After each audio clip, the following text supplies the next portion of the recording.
آج کا دن جو ہے اس لحاظ سے یکم اپریل یعنی جسے عالمی طور پر یعنی جھوٹ بولنے کے دن کے طور پہ اس کو منایا جاتا ہے۔ آغاز اس کا وقت نہیں کہ وہ تفصیل بیان کی جائے، یعنی یہود و نصارہ نے جس دن کا آغاز کیا، آج ہر بندے کسی سے پوچھو کہ جھوٹ بولنا کیا ہے، وہ کہے گا کبیرہ گناہ اور ہر گناہ کی جڑ ہے۔ لیکن اس دن ہمارے مسلمان بھائی بھی اس بات کو بھول جاتے ہیں، وہ کہتے ہیں، وہ سمجھتے ہیں کہ شاید اس دن میں جھوٹ بولنا جائز ہے، اور جو جتنا اچھے انداز میں یعنی جھوٹ بول کے اگلے بندے کو بیوقوف بنا دے، یہ سمجھا جاتا ہے کہ یہ بندہ بڑا تجربے کار ہے اور بڑا ماہر ہے کہ اس نے بہت بڑا جھوٹ بول کے یعنی اگلے بندے کو پتہ بھی نہیں چلنے دیا، اور اس نے بڑا کمال کا چہرے کا وہ انداز وہ سٹائل بنا کے اس نے جھوٹ بولا ہے کہ اگلے بندے کو بیوقوف بنا دیا۔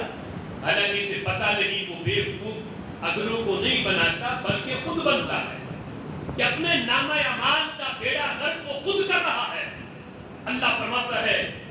الا لعنت اللہ علی الکاذبین، جھوٹوں پہ اللہ کی لعنت ہے، یعنی لعنت بطور خاص جھوٹوں کا ذکر کر کے۔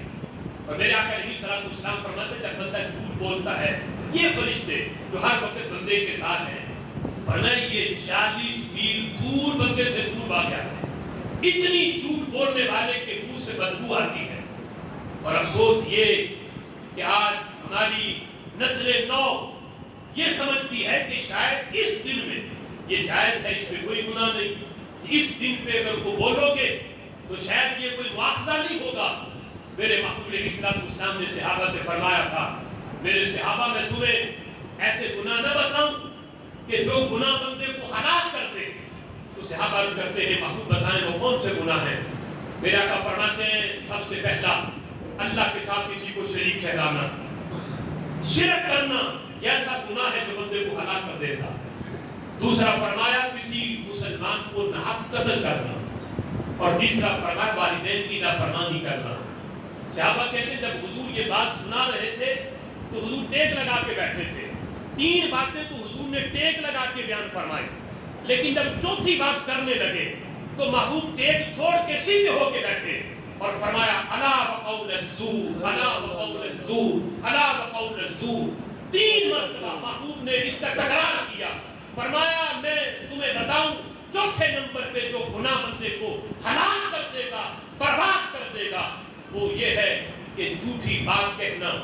جھوٹی گواہی دینا، اپنی زبان سے جھوٹ بولنا، ورنہ یہ ایسا گناہ ہے جو بندے کو ہلاک کر دے گا، تباہ کر دے گا۔ بقیہ گناہ گرچہ وہ بھی ہلاک کرنے والے ہیں، لیکن یہاں محدثین اس حدیث میں کلام کرتے ہوئے فرمایا کہ شرک کو ہر بندہ گناہ سمجھے گا، قتل کو ہر بندہ گناہ سمجھتا ہے، والدین کی نافرمانی کو ہر بندہ گناہ سمجھتا ہے، لیکن جھوٹ ایسا گناہ ہے۔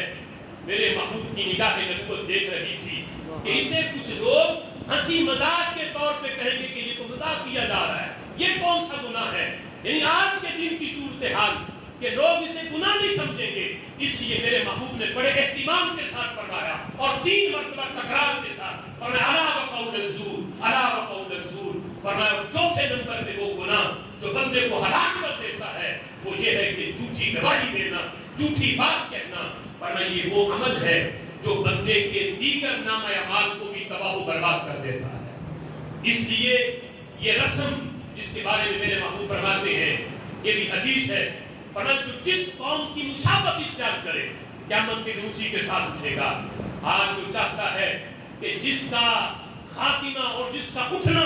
یہود و نصارہ کے ساتھ ہو وہ بڑے شوق سے منائے، اور جو چاہتا ہے کہ اس کا جو ہے اٹھنا وہ صدیقین کے ساتھ ہو، صدیق اکبر کے ساتھ ہو، فاروق اعظم کے ساتھ ہو، حضرت مولا علی کے ساتھ ہو، نبی پاک علیہ السلام کے جھنڈے کے سائے کے نیچے ہمیں اٹھایا جائے، تو وہ ان رسموں سے بالکل اپنے آپ کو باز رکھے، بلکہ ان کی مخالفت کرے، بائیکاٹ کرے اور کہے کہ ہم مسلمان ہیں، ہم وہ ہیں کہ جو جھوٹ میں بھی ہمارا دین یہ کہتا ہے، ہم ہنسی مذاق میں بھی کسی سے جھوٹ نہیں بولتے، ہر حالت میں مومن کا دوسرا نام ہی سچائی ہے، اور مومن وہ ہے جو ہر حالت میں سچ بولنے والا ہے۔